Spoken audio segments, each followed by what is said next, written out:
네, 이제 문학 해설할 건데요. 문학은 25학년도 6형 31봉투 34번 세트입니다. 그러니까 청산행과 제목이 뭐였지? 사실과 관습, 고독 이후라고 되어 있죠. 이렇게 두 가지 설명할 건데 문학도 사실 저는 비문학이랑 똑같이 풀어요. 어떻게 푸냐면 저는 일단 전공 지식이 없는 상태입니다. 아직 학생이에요. 그래서 배워야 되는 입장인데 그건 이제 여러분들 마찬가지죠. 전공 지식이 없을 뿐더러 전공자가 될 생각도 없는 분들이 대부분이겠죠. 근데 그러면 여기서 저희가 전공자의 지식으로 이거를 판단할 수 있을까요? 전공자한테 배웠으면 몰라. 근데 그것도 아니면 이걸 어떻게 판단할까? 그러니까 느낌은 알 수 있겠지만 얘네들의 디테일은 딥하게 들어가면 안 돼요. 못해요, 그건. 그래서 저는 어떻게 하냐면 일단 얘가 무슨 내용인지 읽어봐요. 읽어보고 나중 가서 얘가 보통 이제 정서를 중심적으로 생각하는데 얘의 정서가 무엇인지 또는 얘가 바라는 게 무엇인지 이런 거 보거든요. 한번 보겠습니다. 자, 가짐을 일단 읽어보긴 하는데 어차피 그 세트에서 초반 문제들은 웬만하면 내용을 치해요. 그래서 다시 돌아올 수밖에 없어요. 확인하기 위해서. 해서 처음에는 대충 쓰겠습니다. 뭐랬는지 볼까? 이런 느낌으로. 미련 없다. 청산에 와서 발을 푸니 산길이 잘 보인다. 그렇구나. 넌 그래라. 읽었습니다. 생략한 거예요. 나를 보겠습니다. 나는 차를 앞에 놓고 저녁에 홀로 마신다. 좋아하는 차를 마신다. 그렇구나. 너 차 좋아하는구나. 넘깁니다. 아무튼 그러고 문제를 봐요. 문제를 보니까 37번 간에 대한 설명을 적절하지 않은 거라고 했는데 읽어볼게요. 자, 1번 간은 인격화한 대상을 통해서 화자의 심리 내포하고 있다. 여기서 사실 화자의 심리 내포라는 거는 여러분들 말로 이제 방어적이라고 하죠. 그러니까 좀 화자의 심리 내포한다는 말은 웬만하면은 맞는 말이에요. 어쩔 수가 없어요. 왜냐면은 애초에 시라는 게 내 정서를 드러내는 건데 내 심리가 없으면은 그거는 뭐 없을 수도 있겠지만 어쨌든 그래서 인격화한 대상 있는지 볼까요? 허우적거리는 여울물? 여울물이 허우적거립니까? 인격화하죠. 떼까치들이 몰려와서 순결이 진다. 인격화죠. 떼까치가 순결한지 아닌지 어떻게 알아요? 그 다음에 뭐 맨살 비비는 돌들이 살이 어디 있습니까? 맨살이라고 비유를 하는 거지, 그죠? 해서 인격화 맞습니다. 이걸 통해서 정서를 드러내고 있죠. 그 다음에 2번 나는 대상을 한정한 어휘들을 사용해서 주제의식을 강조하고 있다. 이거 맞는 말이에요. 주제의식 강조한다는 것도 웬만하면 맞는 말이에요. 주제의식 강조하지 않는 시가 있을 수도 있겠지만 뭐 어쨌든 보세요. 사실일 뿐, 그죠? 사실일 뿐, 즐거울 뿐 이런 거 나와있죠. 그리고 이걸 통해서 결론으로 이어지고 있어요. 주제의식을 강조한 게 맞습니다. 해서 라는 말이고요. 3번 간은 나와 달리 공간의 이동에 따라서 포착된 성을 통해서 화자의 태도를 드러내고 있다. 여기서 중요한 건 뭐예요? 공간의 이동인지 아닌지 그리고 포착된 성을 이것도 중요하죠. 태도를 드러내고 있는지. 자, 근데 가볼까요? 간은 뭐예요? 지금 보니까 청산에 와서 발을 풀고 그러다가 남바로 가다 길을 놓치고 길을 가다가 또 자꾸 이동하고 있어요. 이동하고 있죠? 그럼 여기서 간은 맞는 말이고 나는 뭐예요? 앞에 놓고 홀로 마신다 하고 보면은 가만히 앉아서 차만 마시거든요. 차만 마시고 이거는 이제 지가 생각한 거고 그냥 차를 마시는 거에 대해서 지 혼자 생각을 한 거예요. 이동이 없죠. 그 다음에 4번 나는 가와 달리 화자를 거듭 명시하면서 화자는 뭐예요? 당연히 자기 자신이겠죠? 이걸 명시한다. 그것도 거듭 명시한다. 가볼까요? 자, 얘도 어쨌든 자신을 지칭하는 표현이 있어야 돼요. 근데 지금 보니까 그게 없어요. 그죠? 없어요. 나볼까요? 나, 내, 나. 벌써 3번이나 명시했어요. 내가 아는 4개 꽤 많죠? 해서 거듭 명시한 것도 맞습니다. 5번은요? 가나는 모두 자연물의 화자의 자를 투영함으로써 대상에 대한 친밀감을 드러내고 있다. 그럼 여기서 뭐 사실 맞는 말이겠지만은 가를 보시면 맨살 비비는 돌들과 함께 누워 라고 했죠? 친밀감을 드러내고 있습니다. 근데 나는요, 몸을 뿐, 몸을 뿐, 물은 물일 뿐, 속은 물일 뿐. 여러분, 이게 어떻게 친밀감을 드러내는 거예요? 여러분들이 애인이 있으신지 모르겠지만 애인이 있으면은 너는 널 뿐이고 나는 날 뿐이야 라고 하는 것은 친밀감 표현이 아닙니다. 그런 분 있으시면 도망치세요. 32번. A와 B에 대한 이유를 가장 적절한 거 보시면은 A, B가 뭔지 봐야겠죠? A, B 뭔가요? A는 관습들, B는요? B도 관습. 두 가지 관습에서 어떤 차이가 있는지 보겠습니다. 1번. A의 관습, 가의 관습이죠. 길을 가다가 자주 뒤를 돌아보려 하는 것이라는 점에서 다시 돌아갈 수 없는 그림의 대상이다 라고 하는데, 이 관습은 뭐냐면 30번 다져두고 30번 포기했던 관습들이에요. 근데 여러분 보세요. 이거를 왜 썼을까요? 30번 다져두고 30번 포기했으면은 이게 어떻게 그림의 대상이에요? 내가 포기했는데. 아니 뭐 그럼 이제 30번 다져두고, 그러니까 여러분들 이렇게 생각할 수 있어요. 한 번 다져두는데 한 번 포기해가지고 그리워가지고 또 다져줬다, 이렇게 할 수도 있는데 그렇게 보시면 안 되죠. 애초에 지금 뭐 자주 뒤로 돌아보게 하는 서로 보이는 관습들, 이거는 그림이 아니고 미련이죠.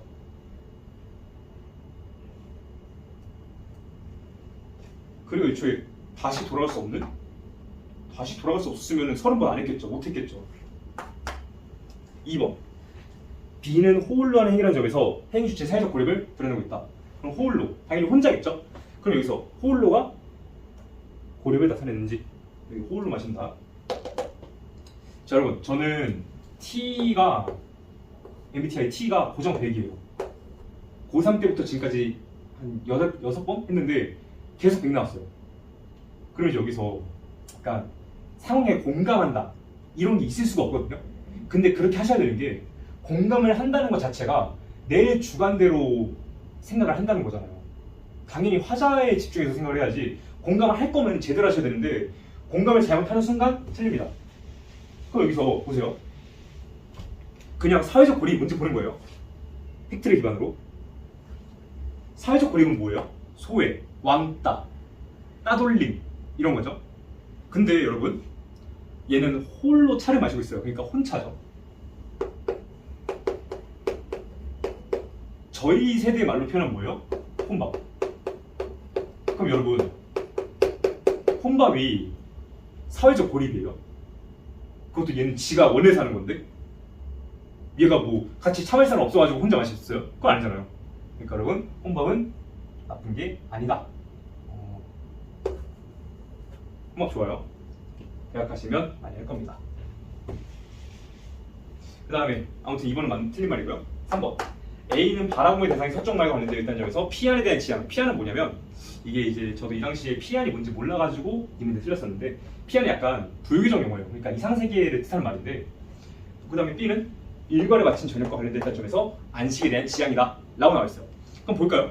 서쪽 마을 보시면은, 서쪽 마을 바라보면 나무들의 단순경처럼 흩어지는 연기가 피어오르고 울타리엔 지을 거미 줄 비비는 돌들. 이건 뭐예요? 자연이죠. 피아는 뭐예요?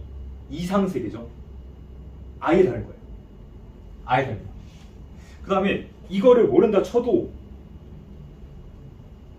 저녁과 관련됐다는 점에서 안식에 대한 지향이다. 이것도 사실 그렇다 볼 수 없죠. 일과를 마친 저녁이라 해도 안식에 대한 지향이라고 바로 이해할 수 없는 거죠. 그 다음에 4번. 30번 다져두고 30번 포기한 것이라는 거에서 내면의 갈등. 여기서 여러분 내적 갈등과 외적 갈등에 대한 좀 설명이 필요할 것 같은데, 사실 필요는 없고, 외적 갈등은 진짜 여러분들 아시는 그런 갈등인데, 내적 갈등은요, 내가 뭔가 스스로 고민하거나 이런 건 그냥 내적 갈등이에요. 내가 뭔가 나에 대해 생각하거나 내적 갈등이에요. 내적 갈등의 범위가 굉장히 넓습니다. 그래서 그냥 내가 뭔가 혼자 생각하면 내적 갈등이다 라고 보셔도 될 것 같아요. 맞는 말이고요. 고즈넉한, 조용한 이런 느낌이죠. 고즈넉한 상황에서 이루어지는 담담한 사실이라는 점에서 내면의 평정함. 그렇죠. 그래서 맞는 말이에요. 5번 볼까요? A는 사물들이 내려다보고 촉발된 것이라는 점에서 자기 연민의 성격을 볼까요? 아시길 내려다보다가 이런 게 촉발돼요. 자기 연민은요, 자기 자신을 불쌍하게 여기는 거예요. 근데 이거는 사실 불쌍하게 여긴다기보다는 성찰이죠. 그랬었지? 이런 느낌인데 나 관습 포기했으니까 불쌍해 라고 하면 안 되겠죠? 저는 그런 거를 보면은 화가 납니다. 왜 화가 나냐? 그냥 뭔가 좀 자기가 벌인 일인데 불쌍하다고 느끼는 걸 싫어해요. 제가 그랬었거든요. 아무튼 그래서 5번 틀려서 4번입니다. 33번. 기업과 미움에 대한 이유를 적절히 아는 거. 자, 기업 뭐예요? 흐리던 산길 잘 보인다 라고 했죠. 이전에는 제대로 파악되지 않았음. 아니 그러면 이제 흐렸는데 이젠 잘 보인다고 했으니까 1번 맞는 말이죠. 맞는 말이에요. 그 다음에 2번. 니은은 전형 연기의 형상으로 한 가정의 상을 찾기 시작한 것이다. 니은. 가늘게 흩어지는 전형 연기가 고민의 양식으로 피어오른다. 가정의 상황을 드러냈죠. 맞는 말이에요. 그 다음에 지금 맨살을 드러낸 돌들이 부대끼는 형상으로 세파의 시달린 모습에 나타낸 표현이다. 세파는 뭐예요? 세상의 파도.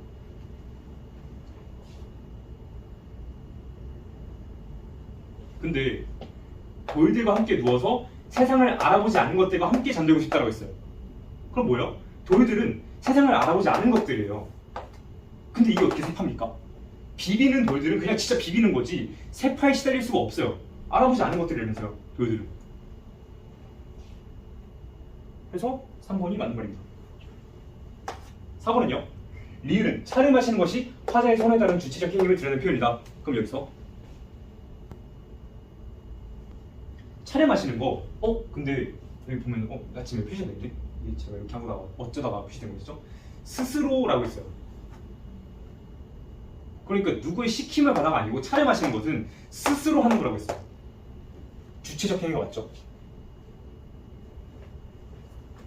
그 다음에 미음은 나에 대한 현재 인식이 이전과 달랐음을 드러내는 표현이다.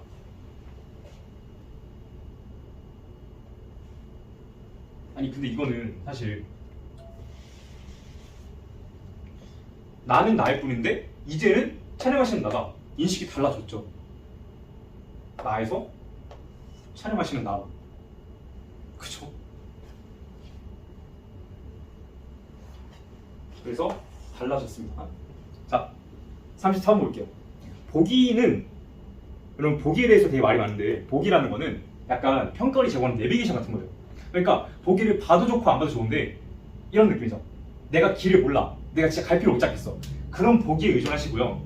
내가 뭔가 알 것 같아. 근데 약간 애매해. 또는 이 길이 맞는지 모르겠어. 내가 약간 가봤던 길이긴 한데 애매해. 그럼 보통 내비를 확인하잖아요. 그런 거예요. 그래서 어쨌든 맞게 맞는지 확인을 하는 용도라도 쓰셔야 된다 라는 거고, 보기를 아예 보지 말라라고 하면은 저는 그거 아니라고 생각해요. 보기는 도움이 됩니다. 일단 읽어볼게요. 자, 자연과 절대자는 인간에게 안식을 주거나 인간과 세계를 규정하는 중요한 중거리 의식이었다. 가는 세속의 일상을 떠나서 떨어졌죠. 자연에 들어온 화자가 점차 자연에 동화되어가는 과정과 심리 상태. 그 다음에 나는요, 자신과 세계 인식에 준거였던 절대자의 관계를 회의하고 자신이 경험한 사실을 기초하여 존재를 인식하겠다 라고 했어요. 그럼 보겠습니다. 1번. 쓰다둔 편지 구절과 버린 칫솔을 생각한다는 것은 당연히 이건 뭐예요? 어딨어? 세속이죠. 그래서 온전히 동화되지 못하는, 왜냐면 보세요. 아직 이걸 주우면서 인간이 내려다보고요. 그럼 세속을 보고 있는 거잖아요. 그리고 이거를 보면서 이걸 생각한다. 당연히 아직 미련에 떨지 못한 거죠. 그러니까 완전히 동화되지 않은 겁니다. 맞는 말이고요. 2번. 나의 차를 마시는 행위가 내가 아는 내게 대한 모든 것, 이걸로 확장되는 것은 경험적 사실, 차를 마시는 것, 이거를 나와 모든 존재들에 대한 인식의 유일한 근거로 삼겠다는 의식. 그죠? 보세요. 자신이 경험한 사실에 기초해서 존재를 인식하겠다라는 태도. 그러니까 얘도 맞는 말일 수밖에 없죠. 한번 볼게요. 가의 발의 풀이 잘 보인다는 것은 화자가 잘 친숙해진 심리 상태. 볼까요? 발의 풀이 잘 보인다. 청산이와 발의 풀이 산길이 잘 보인다. 그럼 청산이 와서 발의 푸니까 산이 잘 보인다. 자연과 친숙해지는 과정이죠. 근데 이게 중요하니까 앞으로 남은 10년을 살든지 죽든지 절대자에 대해 회의하고 현실에 얽매이지 않겠다는 태도. 보세요, 여러분. 절대자의 관계를 회의하는 거하고 절대자에 대해 회의하는 거는 다른 겁니다. 예를 들면 제가 만약에 여자친구가 있어요. 여자친구가 있는데 저는 여자친구가 너무 좋아요. 근데 이게 참 사람이 싫은 건 아닌데 예를 들면 제가 오수를 한다고 칩시다. 그러면은 제가 오수를 하면서 여자친구가 만나고 띵가띵가 노는 게 과연 의미가 있는 행위일까요? 보통 이거 현타라고 하죠. 나는 오수를 해야 되는데 여친이랑 놀면은 그 관계는 저한테는 좋지 못한 관계인 거죠. 또는 제가 이건 좀 아닌데? 하고 느낄 수 있는 관계인 거죠. 그렇다고 제가 여친 싫어합니까? 그건 아니에요. 관계가 싫을 뿐이지. 해서 그런 식으로 종교를 하는 연애가 종종 있습니다. 그러니까 저 말고 저도 있긴 하지만 다른 친구들도 어쨌든 관계를 회하는 것과 대상을 회하는 거는 엄연히 다른 거예요. 근데 이거 몰랐다고 칩시다.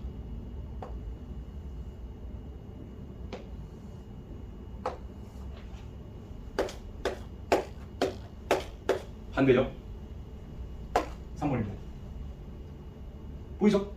그래서 보통 문학 보기 문제 또는 뭐 다른 것들은 보기 문제, 특히 보기 문제는 오답의 근거를 2개 줘요. 제가 봤던 걸로는 어쨌든 그럽니다. 오답의 근거를 2개는 줘요. 뭐 하나일 수도 있겠지만 그 하나라면 너무 확실한 하나일 거고 이런 식으로 뭔가 절대자의 회의, 그냥 관계 회의네, 틀린 말. 근데 현실 얽매이지 않겠다고 또 존재 인식한다며. 애초에 존재를 인식한다는 것부터 현실을 의식한다는 거죠. 그러니까 맞는 말입니다. 어쨌든 4번 여울물과 때까지 내리는 자연에 들어서 느끼는 화자의 심리가 추가해서 이건 아까 이제 자연물을 통해서 화자의 정서를 추구했다 했죠. 그러니까 지금 나는 틀렸어요. 가는 맞는 말이에요. 그럼 요선제를 이용해서 여기로 들어가셔야 됩니다. 보이죠? 자연물의 화자의 정서를 추사했죠. 그리고 참새의 떨어짐이 누구에 의한 것이 아니다. 즉 절대자의 관계에 대한 회의가 일어난다. 이건 왜 맞아요? 절대자는 인간과 세계를 규정하는 중요한 증거, 그죠? 세계인식의 증거였는데 이게 아니다. 누구에 의한 것이 아니다. 즉 절대자에 의한 것이 아니다. 라고 하는 거죠. 5번 이 세상을 알아보지 않은 것들과 함께는 자연에 동화되는 태도. 아까 이걸 읽었죠? 돌과 부대끼면 살고 싶다 했어요. 그 다음에 나의 물은 물일 뿐, 을은 경험적 사실로만 대상을 인식하겠다. 그죠? 왜냐면 얘가 지금 어쨌든 물이라는 걸 봤을 거 아니에요. 그러니까 이것만으로 세상을 인식하겠다. 물은 그냥 물일 뿐이다. 해서 맞는 말입니다. 이렇게 해서 문학을 끝낼 건데 어쨌든 비문학도 그렇고 문학도 그렇고 저 같은 경우는 조금 다른 분들이랑 다른 풀이가 있을 수 있어요. 근데 나쁘게 말하면 이제 좀 튀는 건데 좀 약간 야매 느낌인데 야매는 또 아닌데 나쁘게 말하면 그냥 좀 남들과 다른 길을 걷는 건데 좋게 말하면은 이게 학생의 풀이였습니다. 저는 3달 전까지 4월이죠. 저는 반년 전까지 수험생이었기 때문에 이게 제 풀이였어요. 그래서 여러분들 제 풀이가 맞다는 아닌데 제 풀이가 가장 실전적이라고 저는 보장할 수 있습니다. 뭐 사실 이게 여러 가지 의견도 있을 수 있지만 저는 그렇게 생각합니다. 그래서 아무튼 그리고 지금은 이제 시간 관계상 이렇게 짧게 좀 해설했는데 만약에 진짜 한 2시간 수업을 하게 된다면 이런 것들 그냥 좀 자세하게 다룰 수 있는 거죠. 근데 저희가 이제 영상 제출이 30분이기 때문에 시간 관계상까지 마치고요. 이상 이제 스탄스 코리아 문학, 비문학, 제시 문학 해설 마치겠습니다. 그리고 다음 영상에서 제가 자신 있는 문항으로 촬영하도록 하겠습니다. 감사합니다.